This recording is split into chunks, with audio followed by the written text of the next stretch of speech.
All right, welcome everybody. I am going to give people a couple minutes to pop on the call. I know tonight we had a couple submitted questions, some people who couldn't make the call or weren't sure if they were going to make the call, but wanted me to address some questions and some specific cases. So I am going to dive into those. I am going to give people a few minutes to pop on to just make sure that people are able to attend at this time. But for right now, I am going to start getting into some of those questions.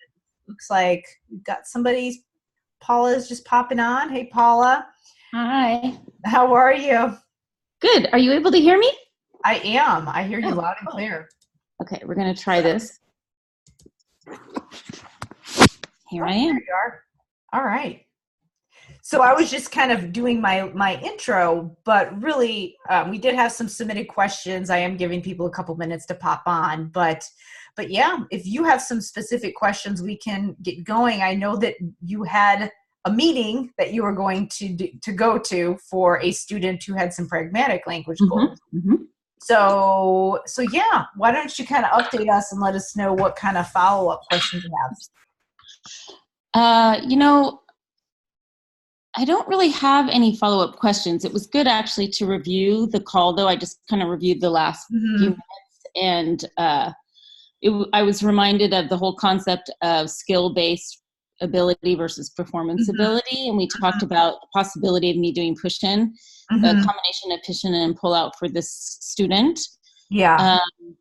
And while I was at the IEP meeting, the more I was thinking about it, this is kind of a problem because I know that push-in is going to probably help this kid a lot, but I was apprehensive. Are you still there? Yep, I'm here. Uh-oh. I was apprehensive about putting it on the IEP just because I don't really know what the fall is going to be like. And I still plan on doing push-in with him. Uh-oh.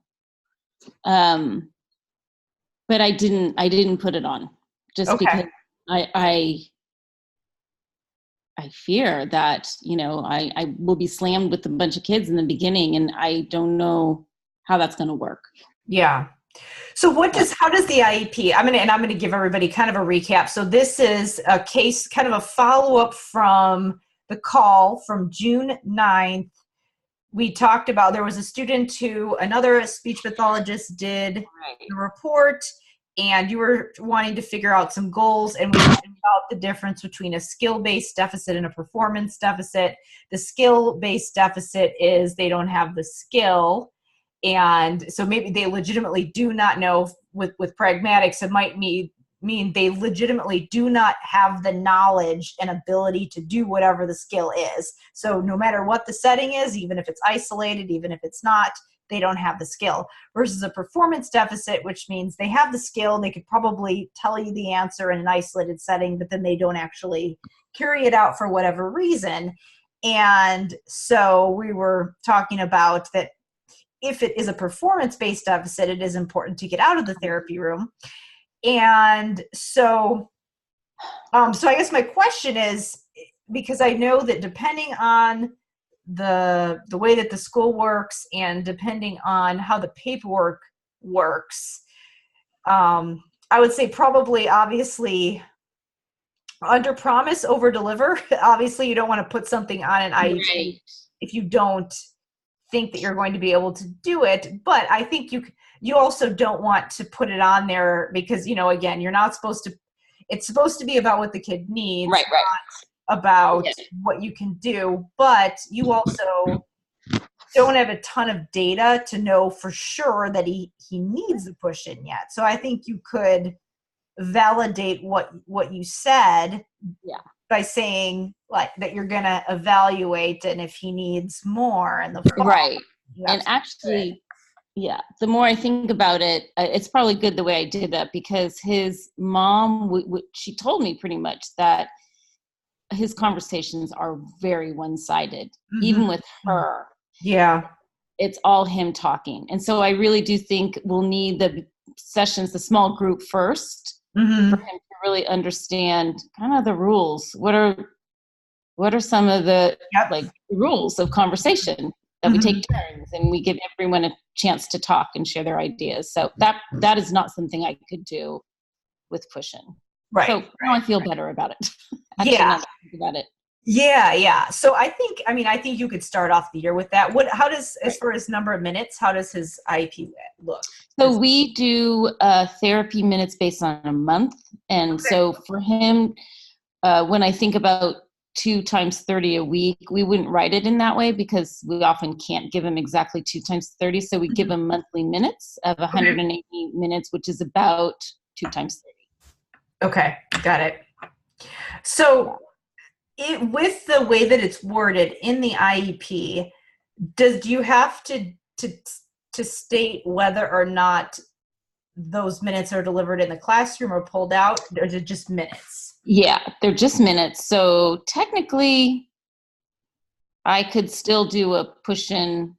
Well, really, we should be stipulating that in the notes. Like there's a section in the IEP with services, and under that you would put, services will be provided in a Push-In pull-out model, which I did not do. But that's certainly something I could do an addendum for. Yeah. And there is room.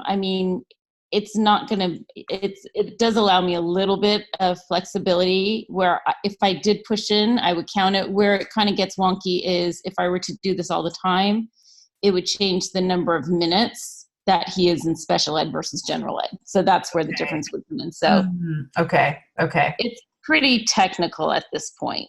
Yeah. But it just brings up the whole issue where I feel like it's so complicated with our services and how, at least in my district, how the model is, which I think is pretty typical, where our caseloads are based on the number of students we have and not the amount of work that each kiddo involved that's involved with each child.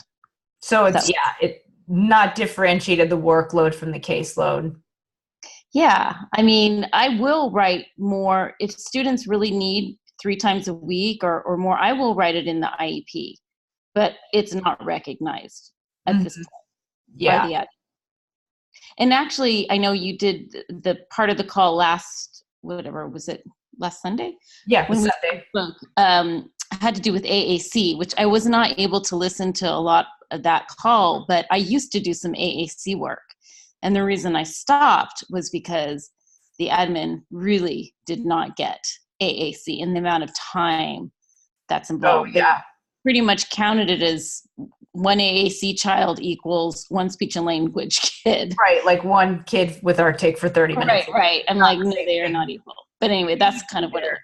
Yeah. Yeah, that's frustrating when they don't understand that. I think, so it sounds like in this specific case, though, that you do have a little bit of flexibility, and if you realize that you're needing to go into the classroom more, that you could just change it. But what you have now gives you the opportunity to try it and trial it, but still be legally sound as far as what the IEP says. Is that correct?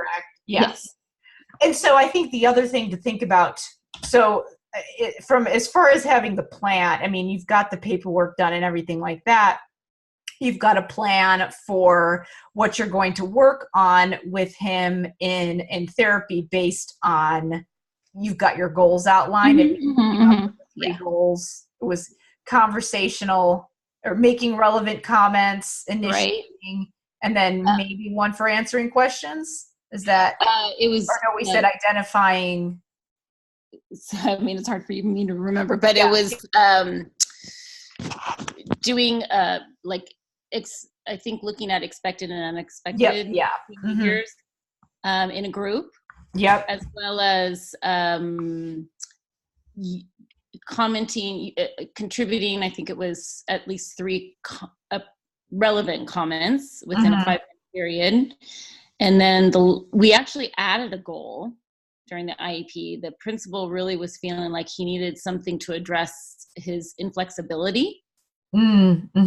So I created a goal for having him identify using a rubric the size of the problem and determining That's an interesting take on it. Yeah, I think that could definitely work. And I think you could probably address that. There's probably an element of that woven into a lot of the goals. Definitely. And at first I did explain that. I'm like, well, this could be part of the expected, unexpected, but I used a goal similar to this with another student and it made a huge difference. So I think she was thinking about him and I just thought, okay, they do overlap, but I'll just add it. And sometimes use your battles. So I think really since you've got your goals outlined, you've got your minutes, you've got that ahead of you, and you have an idea of how you're going to work on it in therapy. Really the next thing that you're going to want to do is figure out logistically how you can be getting him out of the therapy room, which obviously, you've got a little bit of a break for the summer, but I mean, you could think about a couple things, because it's like,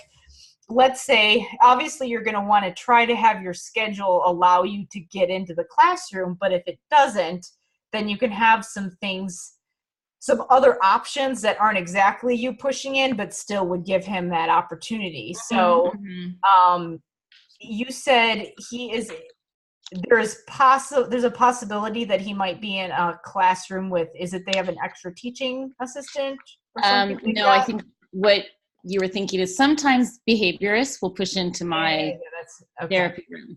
So we have, because we have moderate to severe SDC classes on our campus, we always have behaviorists wandering around, and it's pretty convenient because sometimes we'll share a student and they'll want to just pop in during speech just to kind of see how he is or how a child is in a small group. So, and if they don't have a kid on their caseload, but he's in the classroom with a kid that is, can they do anything? Can they keep an eye on it for you, or off the record, or it's all off the record? But you can do that. It's really nice. Yeah.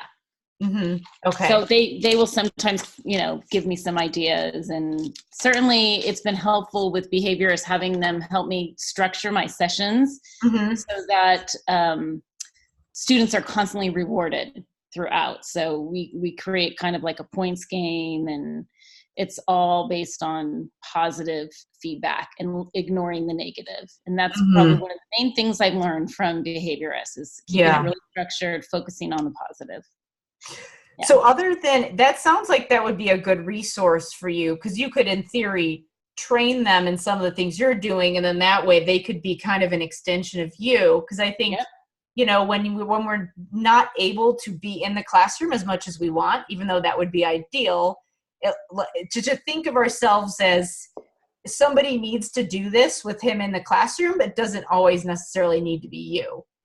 Right. And it shouldn't always be you, because other people should be reinforcing it. But I know that sometimes it is harder for teachers to do that. I mean, it's always good for the teacher to be in the loop as well. But do you think, knowing the teachers that he might have next year, do you think that it's possible that they would reinforce that, or at least being open to it? Or is that pretty hard to do? It depends on it. It's going to depend on the teacher. But, I mean, it will depend. There are some of our teachers would be very happy to me give them books, give the same kind of language that they can use.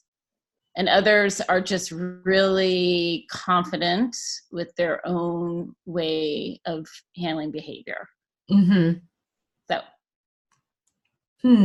Yeah, if they don't think there's a problem, they're probably going to be much less likely to take suggestions. Right. Or they've had a lot of success with some of these kids, and they will just continue to use their own ways.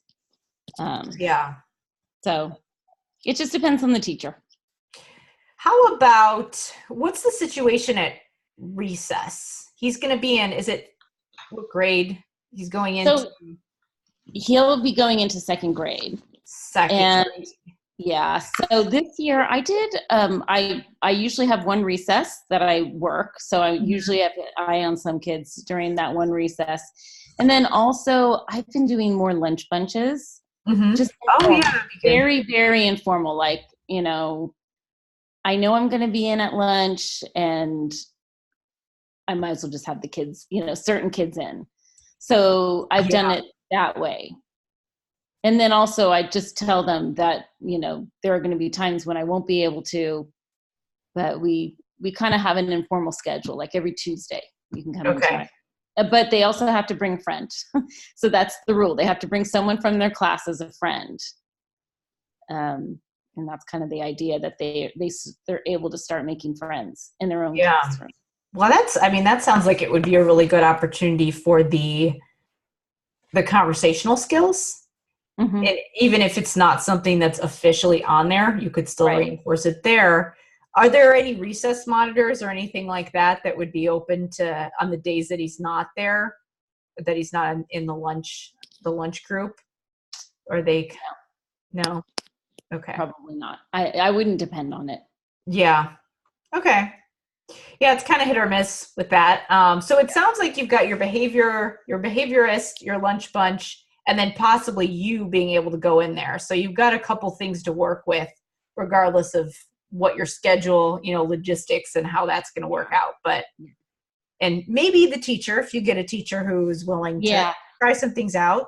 Right. I think with the teacher, pretty much any of the teachers, I'll just mainly be using social stories in that situation, like coming up with, I have a feeling there are going to be some social stories that will need to be written for him. Yeah. Mm-hmm. So that's probably how I'll engage the teacher. Yeah, that's good.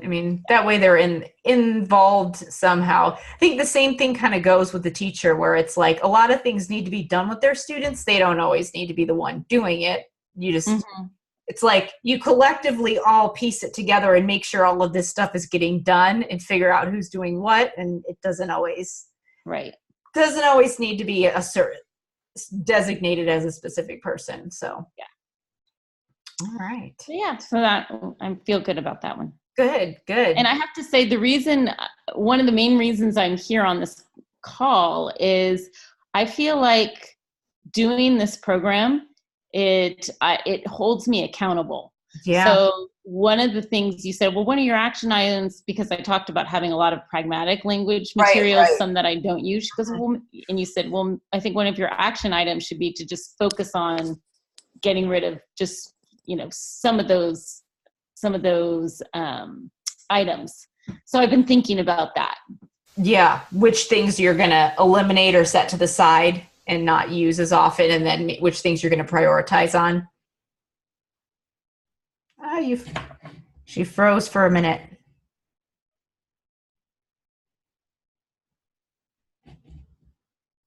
We'll give her a minute to get back. Hey, Abby, I saw you hopped on. I'm going to look. Let's see. Oh, I think I can hear you. Hold on. Let me go over to my participants. Yep, everybody's microphone is turned on. So Paula, you might have to log out and log back in again. You're frozen right now. But what we'll do is I'm going to pop over to your question, Abby, and then we'll recap with Paula when she comes back. Okay. So have you been on Zoom before? Can you see all the chat and everything? All right. Well, you figured out how to get on. Everything looks good. There's a spot where you can turn your video on if you want to. Oh, there she is again. You don't have to though. So, wait. So here she is. Let me quick. Oh, there you are. Hey. Yeah, I moved my position, so hopefully the internet will be better. Okay. So why don't I was just hopping over to Abby. Why don't we kind of just figure out what your action items are, and then we'll move on to Abby's question, because she had a really good one. So I'm going to just mute you really quick. Oops, not Paula. I want to mute Paula. I want to mute Abby. So let's finish up what we were saying. You were saying your action items were just to declutter. Yes. So I'm going to declutter. I'm going to find 5 things just to get rid of. Okay. Well, that's a good start. You could do it now and then do it at the beginning of the school year too. Do you have to clean out your room? I don't really, but I feel like what's holding me back from using a lot of your really fabulous materials is that I just have too many materials right now. And I just sort of kind of sometimes grab and go. And so I haven't been able to prep, even though you make it pretty easy, even that, I haven't been able to prep some of the things. Yeah. I mean, you still have sometimes having too many choices is an issue. It's worse than having too few choices. Right. So anyway, well, I just think having these coaching calls will help me just knowing my personality, because in the summer I have a tendency to just check out, and then I'm dealing with the same problems again in the fall. Right. Yeah, exactly. Like, and I think sometimes it's easy to be like, yeah, I'm going to do all this stuff over the summer. And then it just, before you know it, it's 4th of July, and then it's August, and then the school year's here and you have the same thing that you had before. So, and I think we don't always get the time to sit back. We don't have that space to reflect during the school year. And that's when we come up with our best things. So it sounds like really your action steps, you've got this case figured out pretty, like you've got your plan. So you've got that IEP done. So really now it's just down to decluttering and it's really decluttering so I can use your materials. Yeah.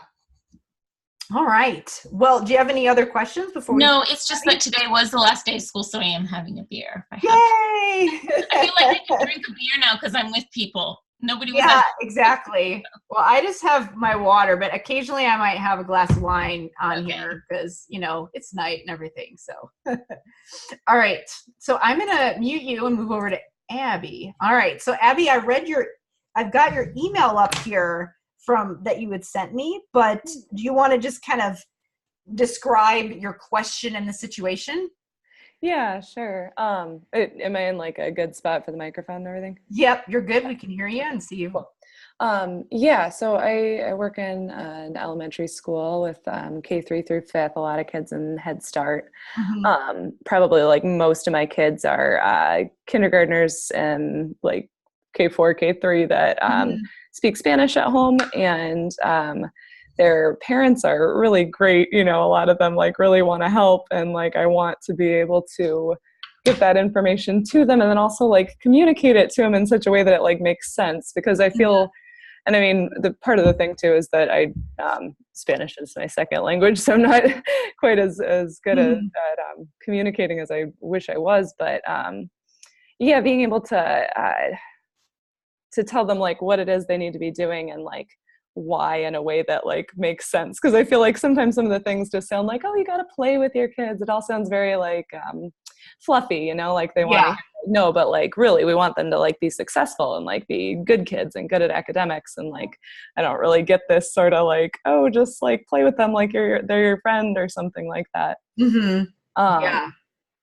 then the other thing is that I am just very scheduled back to back with just like group of therapy, and there's not really times when I would interact with the parents just like in passing, unless it's the people that like take their kids in as like walk-in speech therapy, and those ones I feel like I can communicate with a little bit better and like get the important points across, but it's harder with all the kids that come in for like preschool.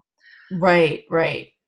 So are you focused more, the issue is more those preschool kids that you're asking about? What do you do with those?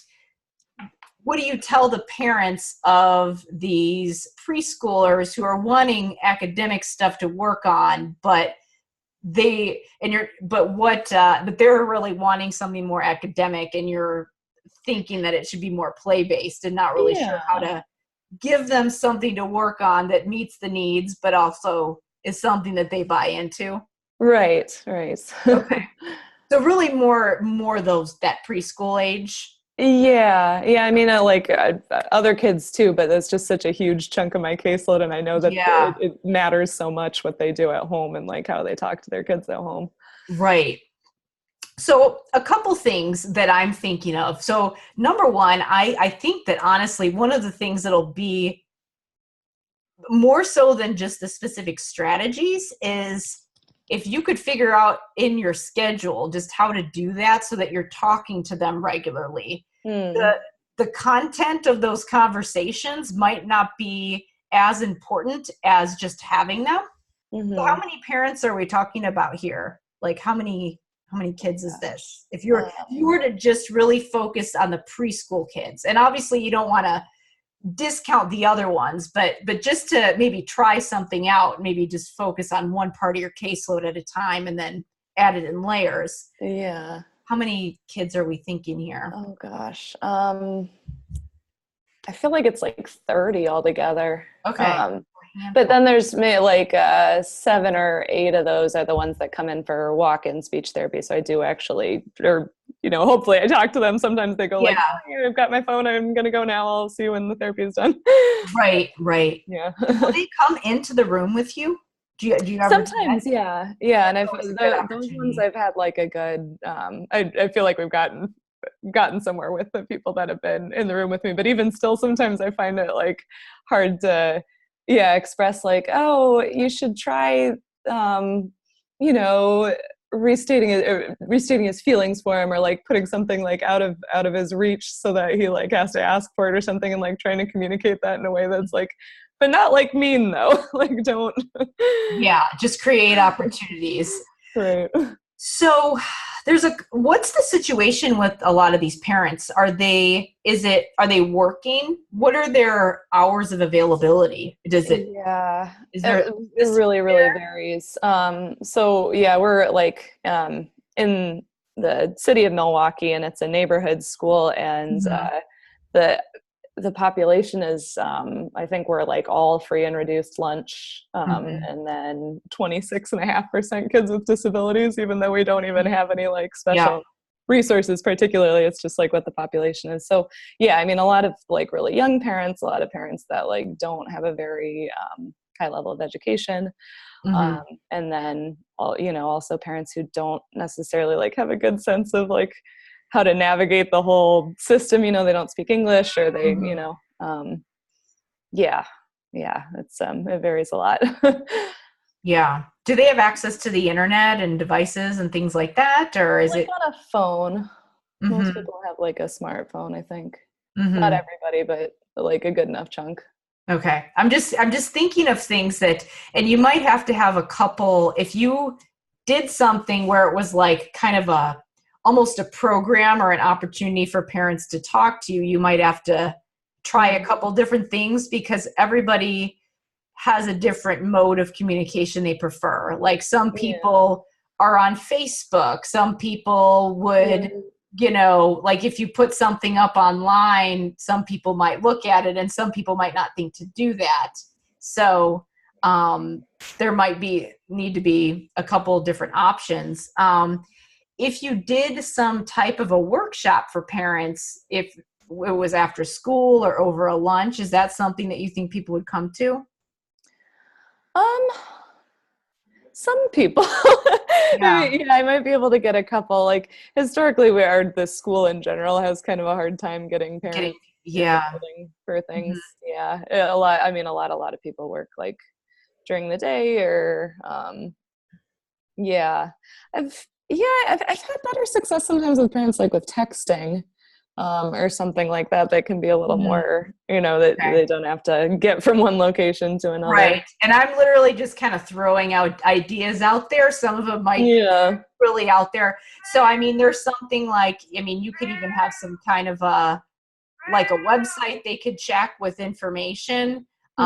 You could try to do some type of like an after school, I don't know that you would even need to have it be a seminar, but maybe just kind of a quick presentation and just have a chance to talk to some of them, or maybe even like do a couple of those and try a couple different times. So that's another option. The other thing is,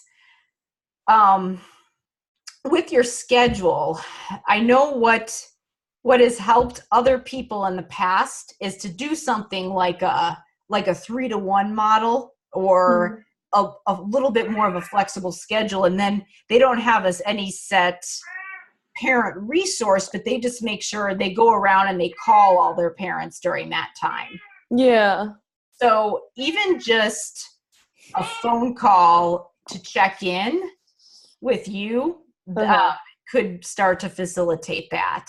So even if you were just like, I'm going to call, these parents this many times a semester to try to just talk to them and have a conversation. Even having one or two conversations might be helpful.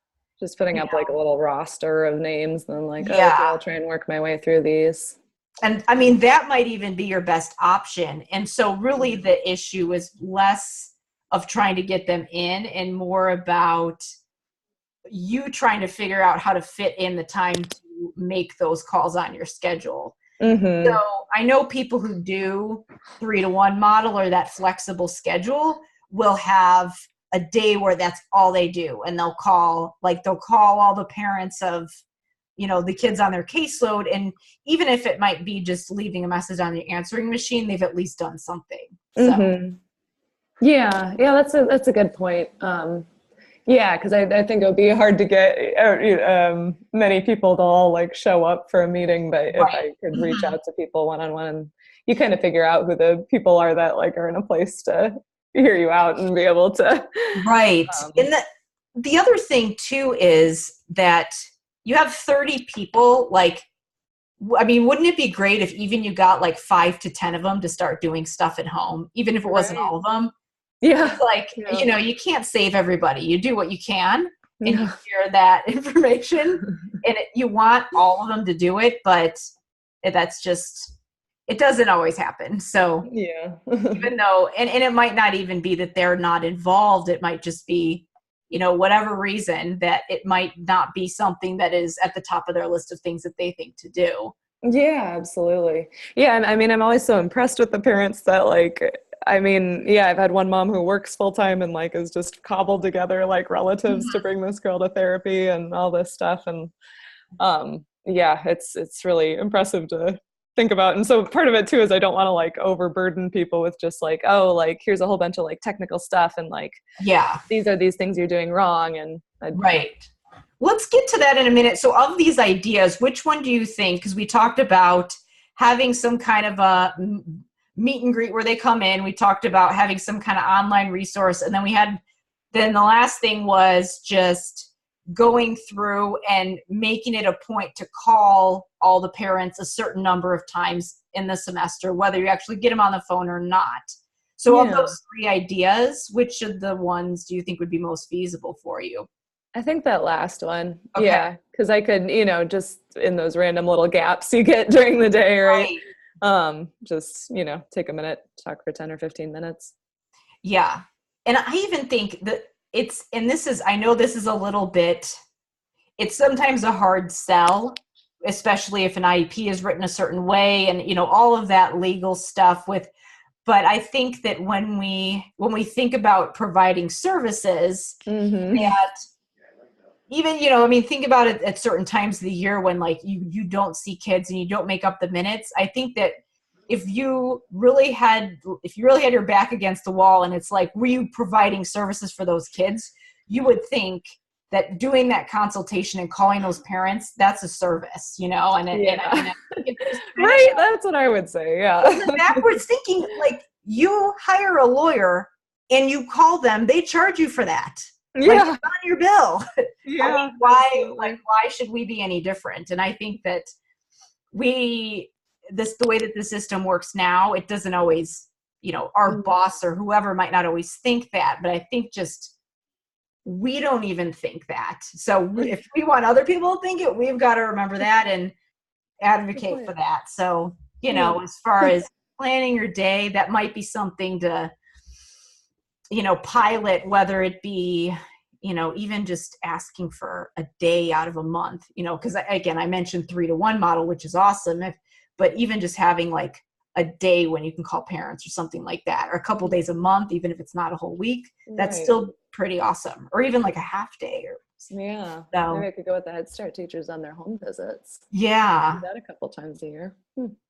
Yeah. I mean, and that's again, like you're providing a service and you could be I remember, I think it was, the lady was Lorraine Maida. She's one of the pioneers of the 3-to-1 model. And she just the way she explained it is that if you are consulting about like all of the preschoolers, you're doing something that's going to benefit all of them, even if you're not physically talking about that kid. Like it could be a service to all of them. So I think it's kind of a matter of thinking about getting our, kind of what I was saying to Paula, I'm not sure if you had logged on then, but where it's like, we've got to think about our impact being beyond just direct services, even though that's a big part of it. So it sounds like we have some a logistical idea for you. Let's talk about what would actually go into that. Right. So it might be good to, if you have some, well, actually, let me back up a little bit. And I don't know, like, I don't know if you have kids or if you have kids that are school age, but I always would send all this homework home, articulation homework, and it wouldn't come back. And I'm like, what's wrong with these parents? Why aren't they doing the homework? And then I had my stepdaughter didn't have her R for a while, and I was working on it. And then I was like, wow, it's really hard to get that 10, 20 minutes in. So, and I think that I was realizing all that stuff that I was sending home. It was like, wow, it's sometimes less is more. So I think if you're going to give them something to do that you're like, that a skill that you really want them to work on, or a task that you want them to do, maybe have it be one or two things that you get them doing at a time instead of too much. Because I think it would be better to have them do one thing than give them 10 things and have them not do any of them. So,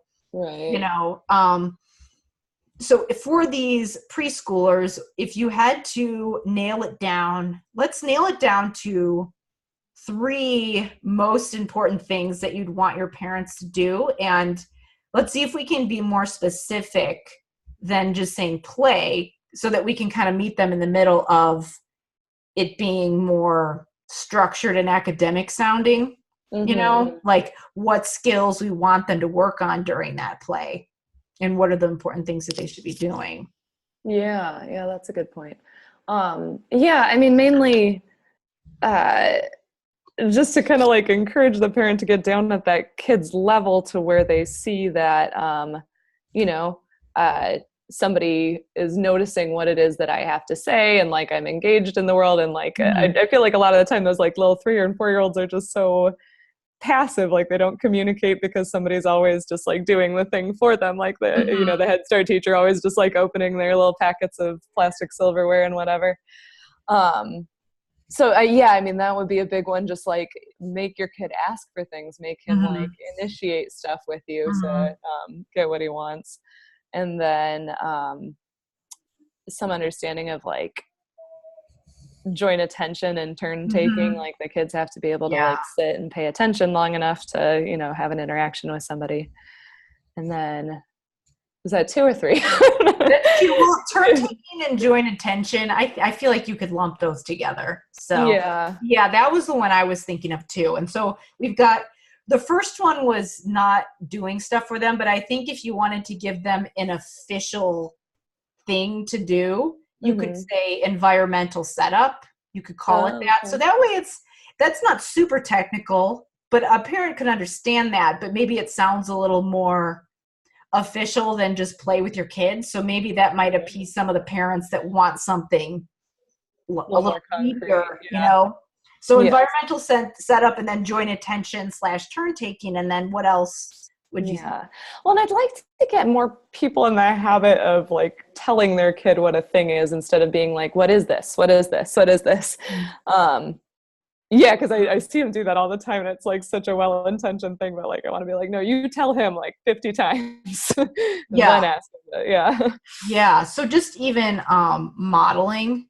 So it kind of, it's almost, you can almost model, there's lump modeling, expanding, extending into, I think you can lump that all in together. I wonder if you could just say modeling, because we know expansions and extensions are a little bit different, but you might be able to just lump modeling all into one area and say like, these are some examples of things that you'd want to do, like spontaneously model and talk to your kids and just say stuff, and give them some specific examples of how to do it. So that would be one. That would be just direct modeling. And then like the expanding and extending, like saying more you know, they say something, you say it back, but a more sophisticated version, or they say it incorrectly, you say it back and correct it. I think the biggest thing that parents do wrong there is they want to be like, no, that's wrong. Do it this way. Instead of repeating it back. And then I've had parents that are so far on the other end of the spectrum where they'll start to say the things how their kids say it and they don't correct it all because they're worried about hurting their kids' feelings. And then they're like, I had this whole family and all of the kids were saying their pronouns wrong because she wouldn't model it back because she felt bad. And eventually they figured it out because they were pretty bright kids, but it was like, her did it. No, yeah, right. He did it. No, I don't get that at all. And I think that's another thing that kind of contributes to the communication being difficult is there's like such a great respect for teachers, which is wonderful. But like a lot of the time I'll get like, see my stuff, and you're like, no, do you understand though? Like, am I making sense? Or are you just like being respectful? Yeah. You know? So is this mostly, or would you probably have to do, if you were going to do some kind of a handout or something like that, you'd probably have to have an English and a Spanish version? Is that something that you are, and you're proficient enough in Spanish, you could do that in both? Yeah. Okay. So it sounds like we've got the environmental setup, the joint attention and turn taking, and then the modeling would be the three big things that you'd want to make sure that do. And then what about just read a book with your kid every day for 20 minutes? I want to tell them that too. I get from some parents too though, like, it's just all the books are in English, like I don't speak English, I can't read this to my kid. But I have like had pretty good success with like being like, no, just like look at the pictures together, like tell each other what's on the page, what kind of stuff you see. Do they have access to books that obviously they want to learn English too, but do they have access to any books in Spanish, or is it just an access issue of just not having? I think so. I know a lot of the families don't have like transportation, so unless it's for sale at the grocery store, like you wouldn't be able to go out of town and get something. The school, the school has a library, I believe, that lets parents check stuff out too. Ask about that.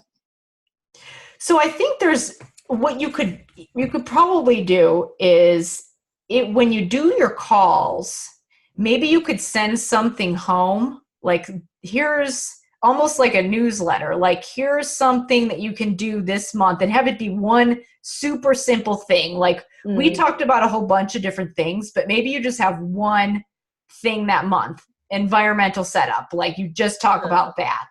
And then you do your calls and kind of reiterate that and see if they have any questions. So everybody's getting the information. Some of them might not look at it, but if you do the follow-up calls after, then you could say, hey, did you get that handout? Can I explain a little bit more about that to you? So it's an additional piece of information that you're giving them. Does that make sense? And then that way you have a thing that you're giving them besides that conversation. It's giving the conversation a little bit more context. A little homework assignment to go with but I would keep it, I think when you're planning out what you give them, probably if you feel like you're giving them more than, how do I word this? Like it might feel like you're not giving them that much, but I would err on that side because I think with their lives, it's probably going to be easier to keep it so simple, like just one little thing. So, and then that way you're top of mind, with kids, I found that some parents are really good about keeping track of who's all working with their kids, but a lot of times, if they hadn't heard from me all year, they would forget, oh yeah, my kid goes to speech too. Here's another person to talk to. So if you're sending stuff home, then keep staying top of mind. They think of you as a resource. So that's a good point. So all these things that we talked about, you could even break it down where it's like environmental setup, and then joint attention and turn taking. Like you could have one about joint attention, one about turn taking, and then the modeling.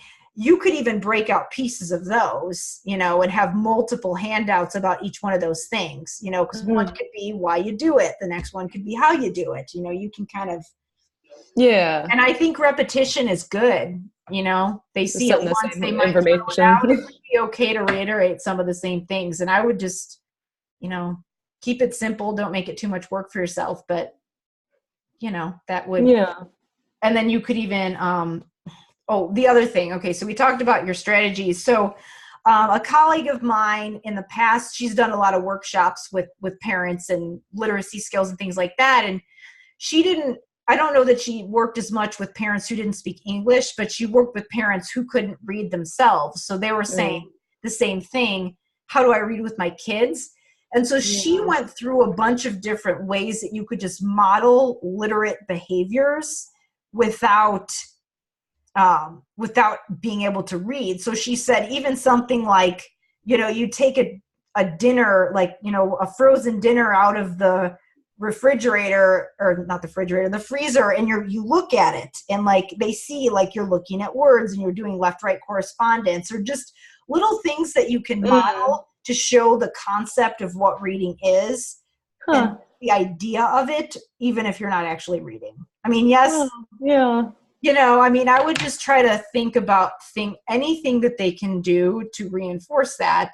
Because, I mean, their kids are probably going to, don't they end up speaking better English than their parents sometimes? Because they're I mean, that would be a question for another time. Even it's just all the many kids who just like completely lose their Spanish, even though their families speak Spanish. But as soon as they're exposed to enough English, they just forget it.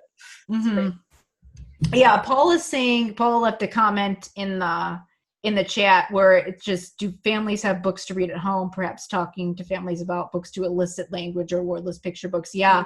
I mean, because then at least you're looking at books and you have that reading time. I think even just them having books in the home, even if it's not, I mean, obviously we need actual reading to be in there for them to learn the language too. But I think now it's almost about solidifying the habit of sitting down with the book is just if not more important than, you know, what's actually being said there at this age anyways. Right. Yeah. Yes, especially for the littlest ones. Like I feel like many of them, you lose their attention immediately if you try and actually read the story. Look, a caterpillar. Well, and you know, I had one little guy who came in to me for walking, and the mom couldn't even get him to sit still. And I was like, to see if he can sit still and pay attention to something for 5 minutes and then 10 minutes. I mean, even that, because I think for preschool, a lot of it is, I mean, it's so academic now, but a lot of it is just getting you ready for kindergarten, which is, you know, taking turns, sharing, paying attention, sitting and listening during certain times, and, you know, showing self-restraint and, and that kind of thing. So, I mean, there's a lot of things that you can do that would prime them to be able to read without them being able to, or needing to actually read the words. Yeah, I think your biggest thing is showing them. I think that we see the connection between all these things, but parents might not, which is the problem with, you know, getting them to buy into play. So I think you just have to be, like you are with kids, like really explicit about the why behind all of these things. Yeah. Like when you have these conversations and do any kind of handouts, I think it's always important to start with why, because otherwise, you know, they won't do it. If they don't right. They'll just kind of be like, oh, here's another another thing to forget about. Yeah. Yeah. So Paula also says a lot of mileage out of cute wind-up toys. Yeah, for turn take. Here, I'm gonna unmute you, Paula. Do you have any other? Hold on. Sometimes a little. Can you unmute yourself, Paula? I'm having a hard time getting it from my end. Go to the bottom left.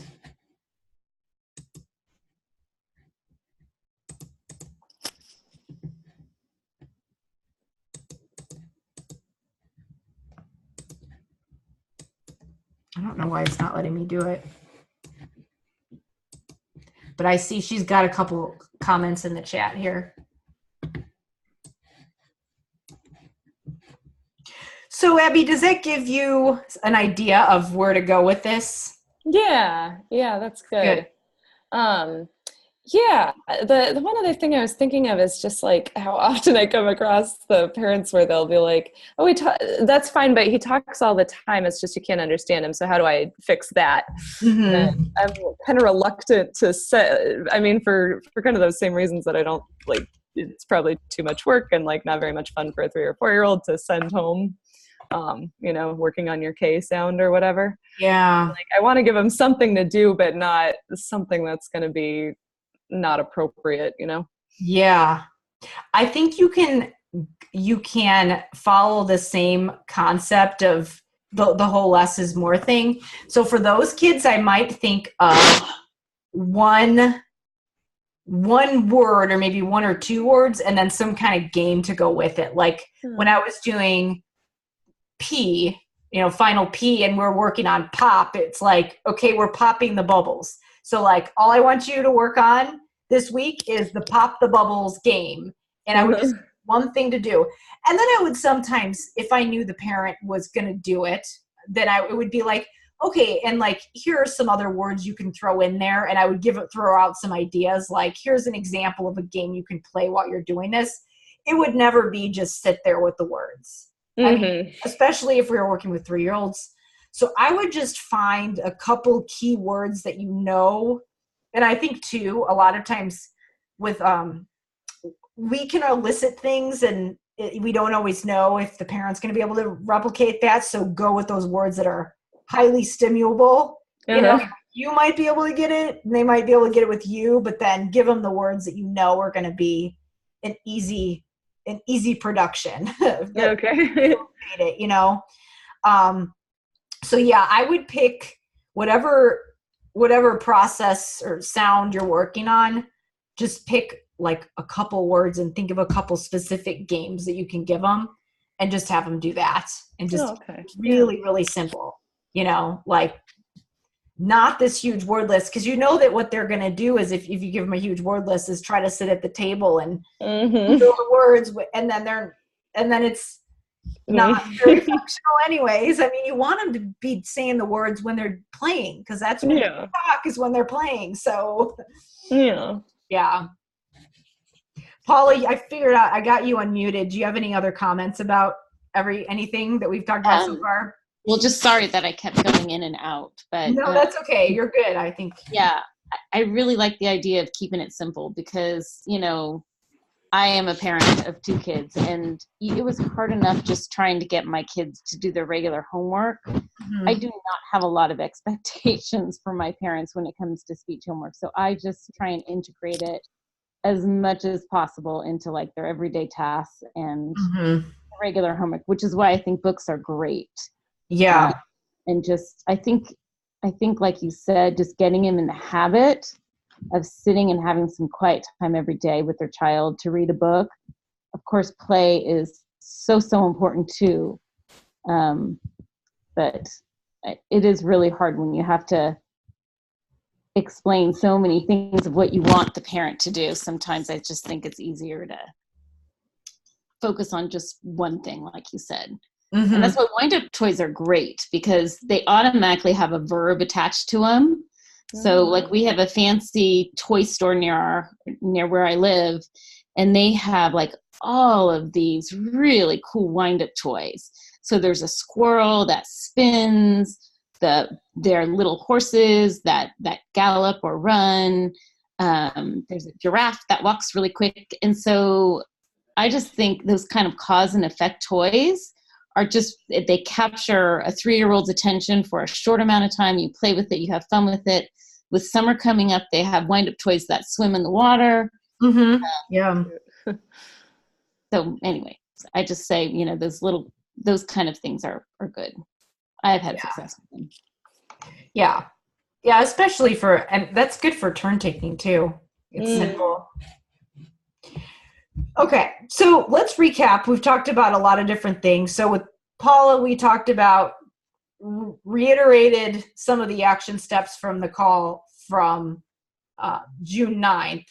So if anybody's listening to this recording and you want some context for that, listen to that call because we dove into it a little bit further there, but mostly decluttering now that you've got your IEP. Right. And now that I keep walking around with my computer, you probably can see all the stuff I need to declutter in my house anyway. And then for Abby, we talked about the figuring out how to support the parents for kids in preschool whose parents speak mostly Spanish, but their kids are learning English in school, and just figuring out how to support them at home. And so we had talked about just some key behaviors that are going to be really important for laying that foundation. So environmental setup, modeling, joint attention, and all the little other associated behaviors that we could lump under there. And so we talked about just having, maybe at certain intervals, even if it's just once a month, checking in with all the preschool parents,